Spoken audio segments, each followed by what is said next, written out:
Здравейте, приятели! Искам да ви запозная с един чудесен летен сладкиш, който е наистина много вкусен, ароматен и не е прекалено сладък. С подръчни материали и продукти. Ябълки, бисквити, квасена сметана, захар и орехи. Хайде да видим как се приготвя. Първо трябва да обеля ябълки и да ги настържа на по-едрото ренде. След като направя това, ще ги поръся с малко захар, за да се отцеди част от водата, сока им. Научих този сладкиш, докато давах интервю за Epoch Times България.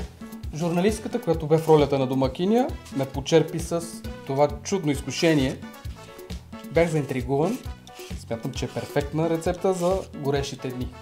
И веднага бързам да я споделя с вас. Валентина Николова се казва дамата. Името на рецептата е неизвестно, а интервюто се получи много хубаво, хората го харесват. Мога да посоча линк в описанието, за да го прочетете и да се запознаете с някои непознати факти за мен. И сега, половината пудра захар поръсвам върху ябълките и обърквам.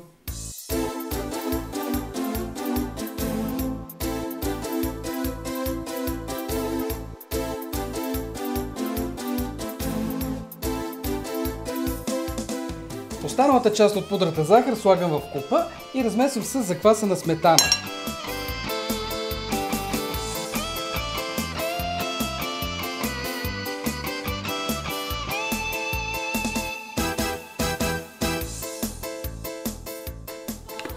И сега, след като разбърках всичко добре, в тавичката трябва да сложа ред бисквити.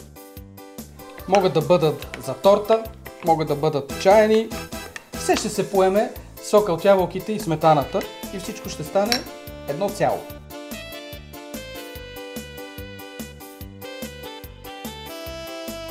А сега слагам от ябълките един пласт, да не кажа половината. Сладкиш е много сочен, затова се слагат и повечко ябълки.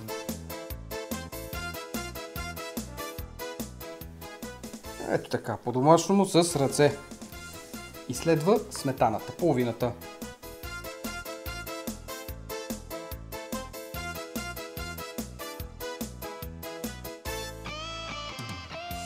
Ето това е. Още един ред бисквити, останалата част от ябълките и покривам с сметана и накрая орехови ябълки.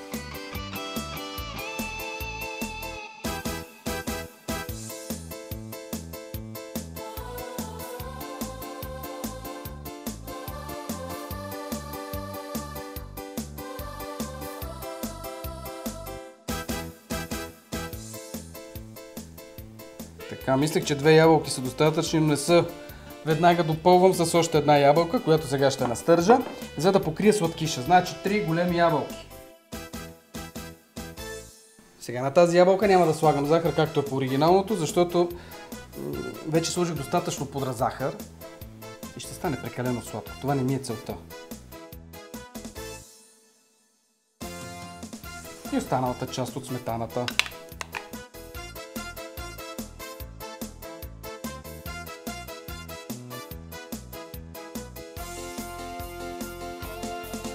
И на финала покривам всичко това с или нарязани на едро орехови ядки, или смлени. На мен повече ми допада варианта с смлени орехови ядки.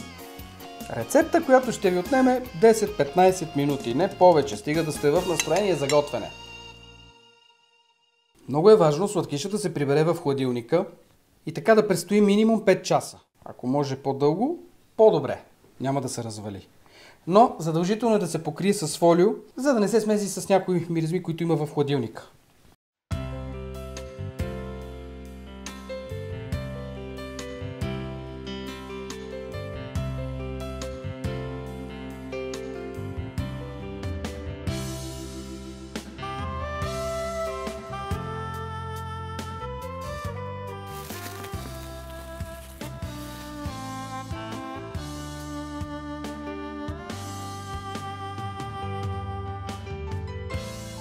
Много добре бисквитите са се напоили с крема, с сочните ябълки, а орехите дават завършения вкус и вид.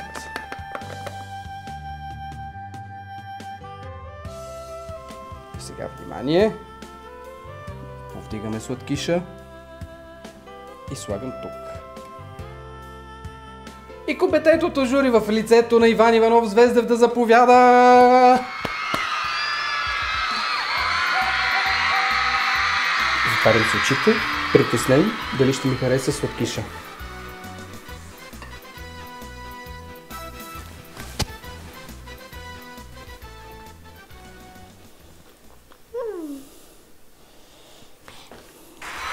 Ура! Много е вкусно. Много е вкусно. Това е тази прекрасна рецепта, която научих от съседката в Кокаляне и ви я представих така, както ми я показах и на мен. Успех, весело и сладко лято на всички! До нови срещи! Довиждане!